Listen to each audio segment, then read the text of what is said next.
Here on Locked On Dolphins. Today is Thursday, July 14th, and today on the show, a little bit of an exploration into the entirety of the skill players in the AFC East and how that hierarchy stacks out, thanks to some inspiration from NBC Boston. You are Locked On Dolphins, your daily Miami Dolphins podcast, part of the Locked On Podcast Network, your team every day.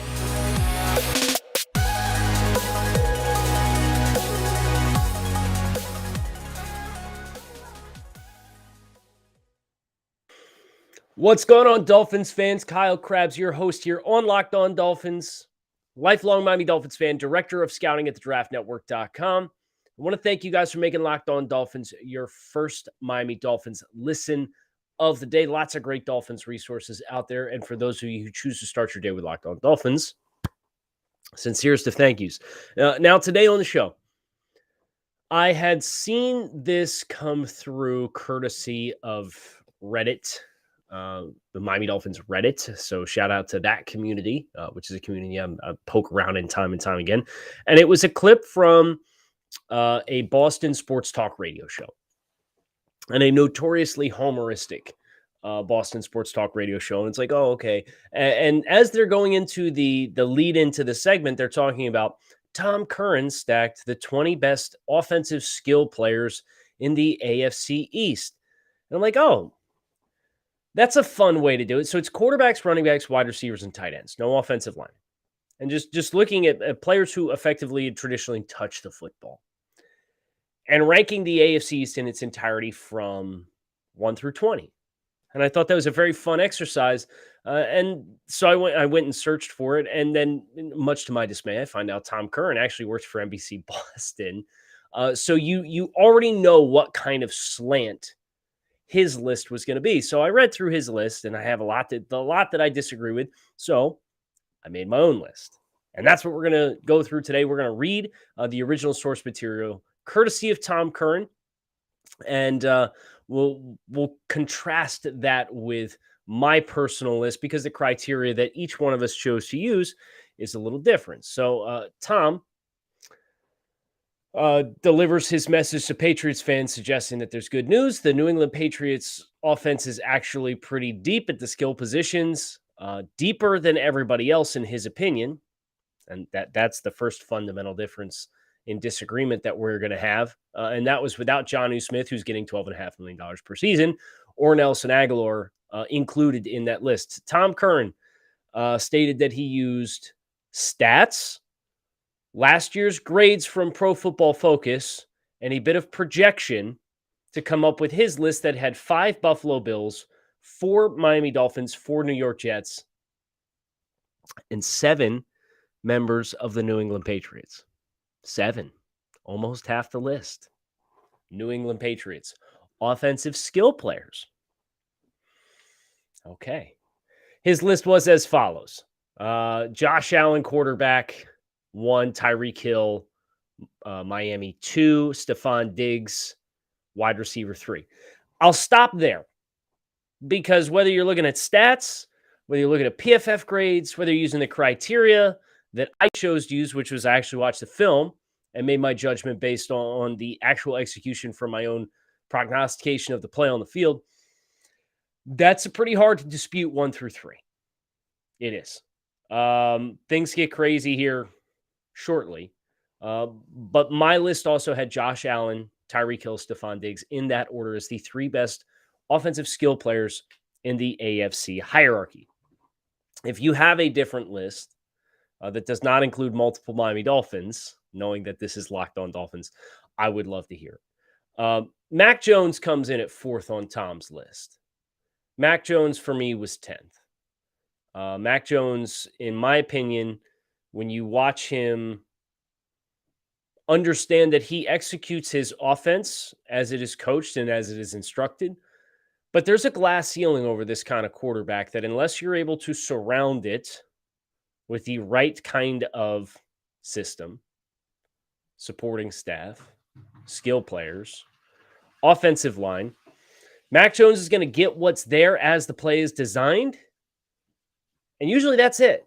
No, he's not a guy who's going to win extended plays. He's not a guy who, despite what the narratives suggest, in my prognosis from him coming out of Alabama when I did his full scouting report for the draftnetwork.com, and then also watching and studying Mac Jones this year, throwing on the move is not necessarily a strength. He does not have the A-list arm that some people bill him as having. And I think your entire argument here is PFF graded him as a 79.3 as a rookie. And that's fine. But we also know, based on what we've seen from ourselves and the Miami Dolphins in general, progression's not linear, right? Mac Jones lost his offensive coordinator, Josh McDaniels. They don't have an offensive coordinator right now. They don't have one. They have Brian Hoyer, and they spent a 4th-round pick on another quarterback for the quarterback room. So you like that supporting cast as it pertains to Mac Jones and the support that's going to be around him in that room. Their offensive line, they lost Ted Karras, who was a starter. They're presumably replacing him with Michael Onwenu, who showed promise as a rookie in 2020. Took a step back, was the 6th offensive lineman in 2021.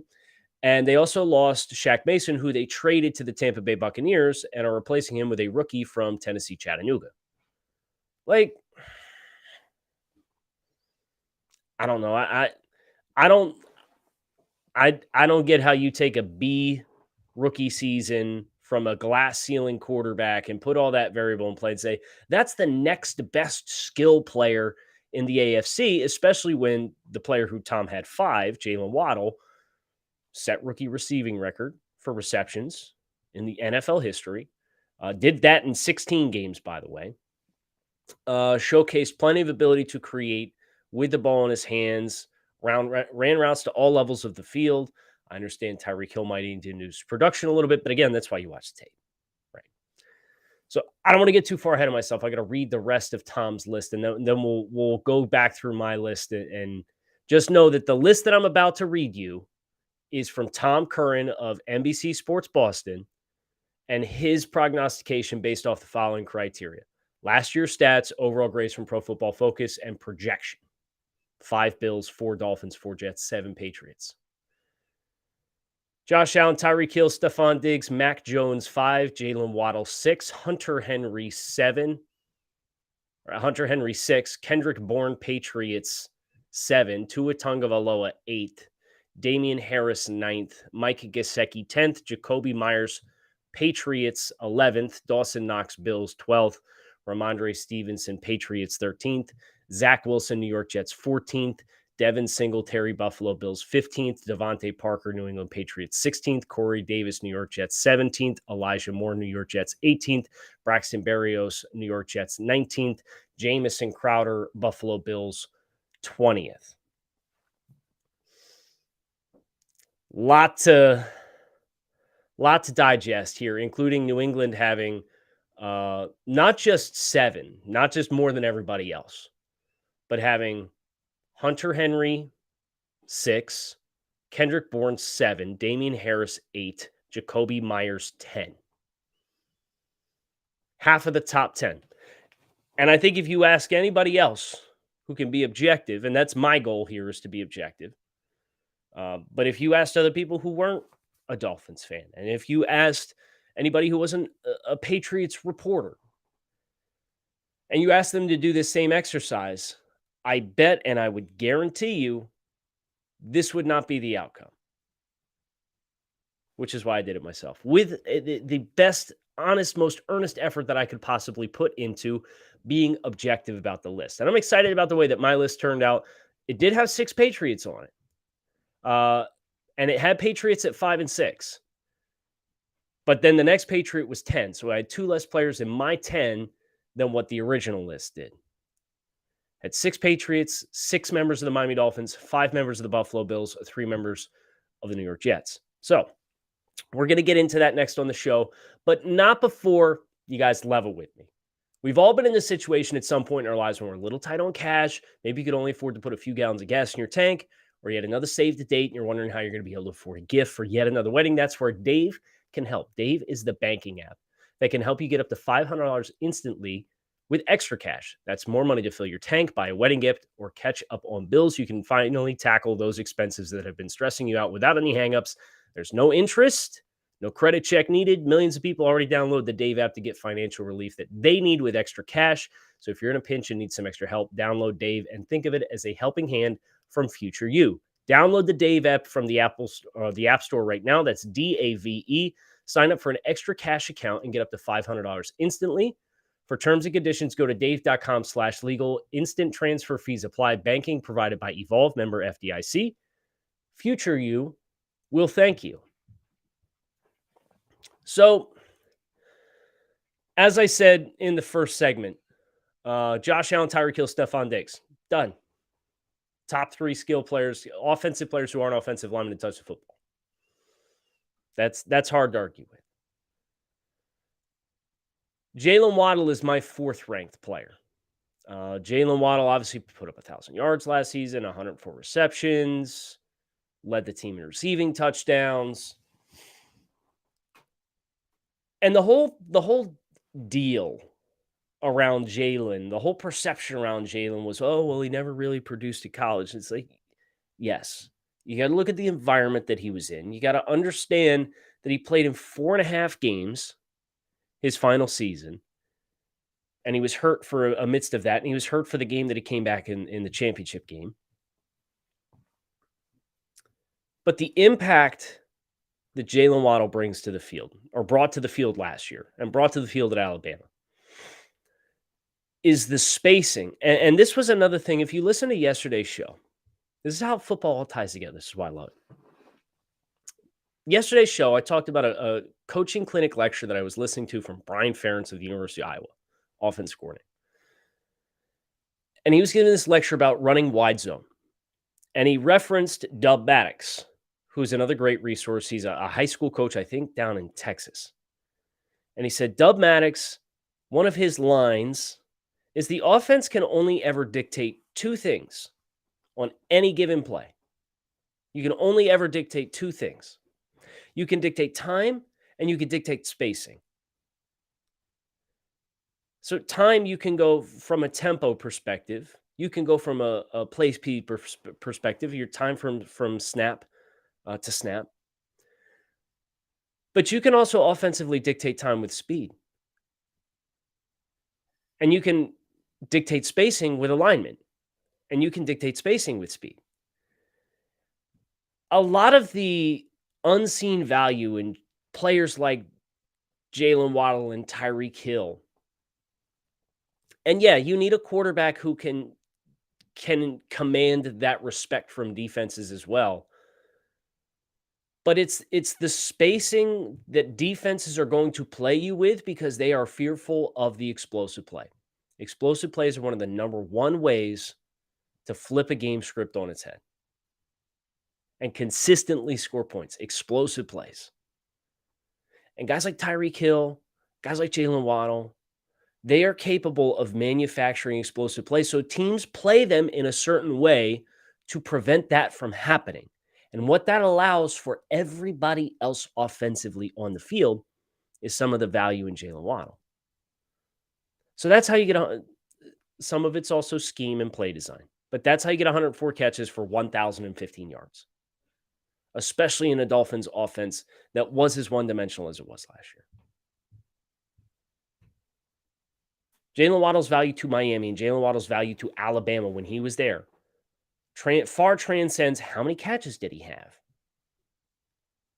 Because it allows you to manipulate and create certain spacing conflicts for defenses that then, if you have good play calling, you can string together and strategically attack. And then you have 2 of those guys on the same field, same side of the field. That's when things get really fun, and that's what we're expecting for the Dolphins this year. Damien Harris, I think, is underrated. I understand Damien Harris played the last couple of seasons behind a stalwart New England Patriots offensive line. I get it. But Damien Harris is a do-it-all back in the NFL. He play on passing downs. He runs physical. He's got some burst to him. Now, he's not a 4-3 blazer in the open field, but I don't need him to be.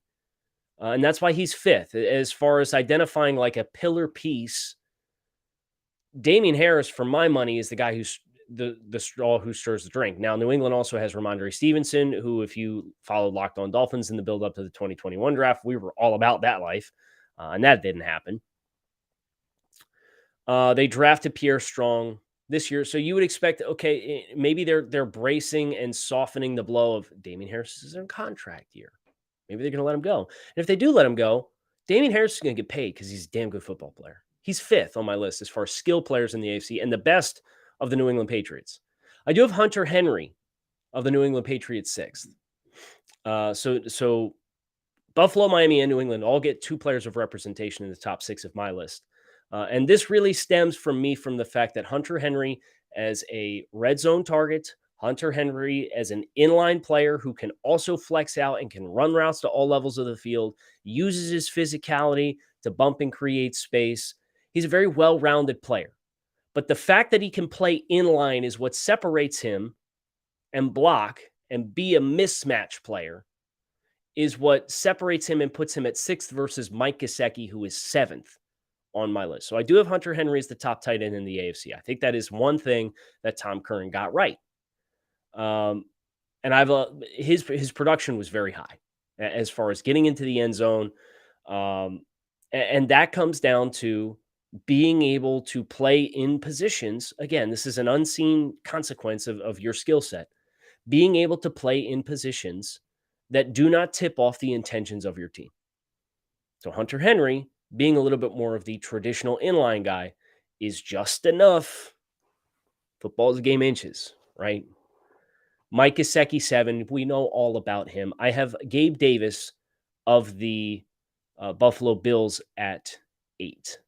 The performance Gabe Davis put forward in the playoffs last year as a player who's a young, developing wide receiver out of UCF, he's going to be a very good number 2 wide receiver in the NFL. I fully expect him to comfortably get up over 1,000 yards this year because Buffalo's probably going to pass for 4,500 yards again this year. And yeah, Diggs will have a third of that, but he ain't going to have all of it.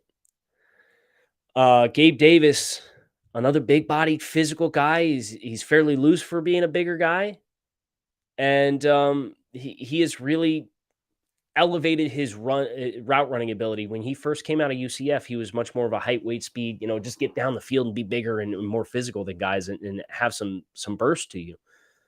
So Gabe Davis gets the nod for me at number 8.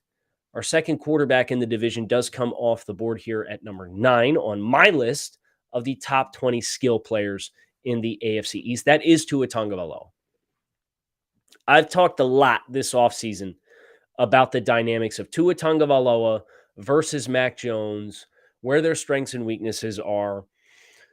Mac Jones is a little bit more traditional. He's a guy who gets up behind center and he's going to diagnose the defense, and his eyes are going to have plenty of consistency starting in the right spot based on what the pre-snap picture is, but he's going to get you what's there. And that's it. And I think about Tua Tagovailoa for somebody who has all of the criticisms that he has received. And through all of that, he's still very quick-footed in the pocket. He's very adept, or he's very effective at making that first pass rusher miss and extending plays. Now, what he does with it beyond there, is it all world? No, but quite frankly, that's not a strength of Mac Jones's game either. So the concerns that exist with Tua Tagovailoa, I think they're a little bit more prominent in Mac Jones's game than what we want to talk about, but Tua is a little bit more fluid, a little bit more quick twitch. I think he's a little bit more accurate than what Mac Jones is. Mac Jones throws better bucket shots down the field for deep balls. He's taller. I think he's a little bit more consistent as far as where his eyes are starting in pre-snap reads versus what Tua has been in his first couple of years. So it's the what's the word that I want to use here? It's the mechanics and the admin of running the offense versus what you actually get when the play is live. And I'm going to take the guy who gives me more when the play is live, because I think he can continue to grow, especially into a new offense. There's your projection component of this as well, because obviously Mac Jones did outproduce Tua Tagovailoa last year. But I'll take what I can get when the play is live. Tua Tagovailoa 9, Mac Jones 10. We have our first New York Jet at number 11. It is Corey Davis, wide receiver of the New York Jets, former 1,000-yard receiver with the Tennessee Titans. He's another height, weight, speed guy, former top 5 overall pick in the NFL draft. And Davis can ball, man. I think he gets a little bit of a bum rap for he's had some injury issues, but he always plays really hard. He's an unselfish football player. And amidst all the other youth that exists with the New York Jets, obviously Garrett Wilson and Elijah Moore is a second-year player. Garrett Wilson was a top 10 pick this year.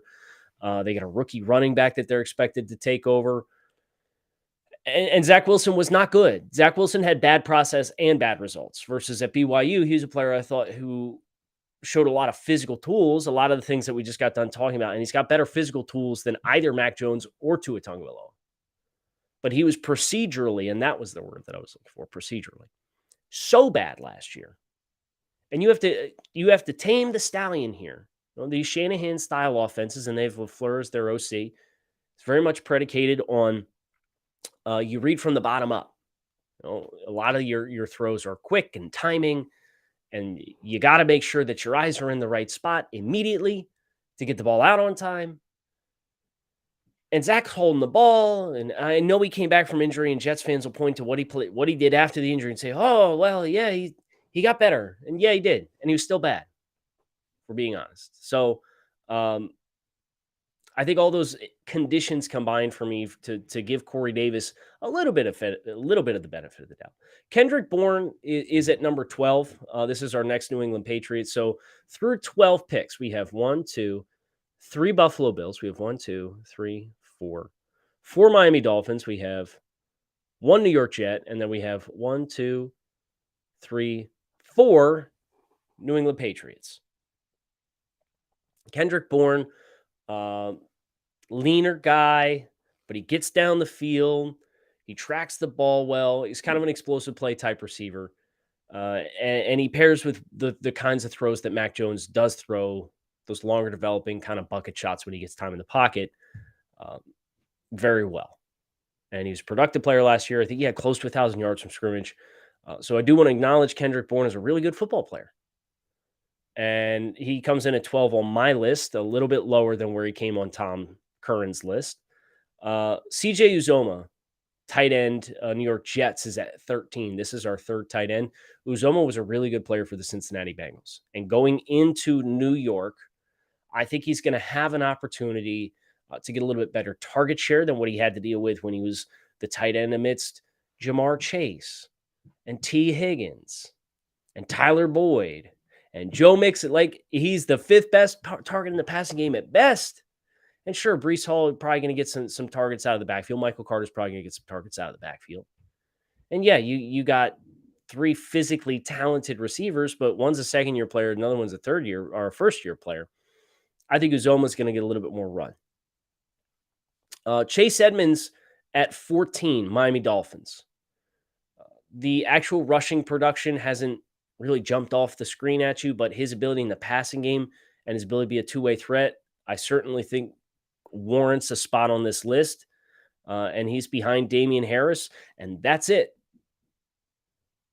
Devin Singletary from the Bills did not make my list. I think his production is more of a byproduct of teams gearing to stop the pass as heavily as they do in Buffalo, and he's not particularly good in pass protection either. So he did not make my list, and my just missed included Breece Hall, who hasn't played it down yet. Had a hard time putting a guy who has not played it down yet on this list. To bring us home, here's 15 through 20 on my list. Devontae Parker, wide receiver, New England Patriots. Dawson Knox, tight end, Buffalo Bills, 16th. Cedric Wilson, wide receiver, Miami Dolphins, 17th. Elijah Moore, wide receiver, New York Jets, 18th. Jacoby Myers, wide receiver, New England Patriots, 19th. Jamison Crowder, wide receiver, Buffalo Bills, 20th.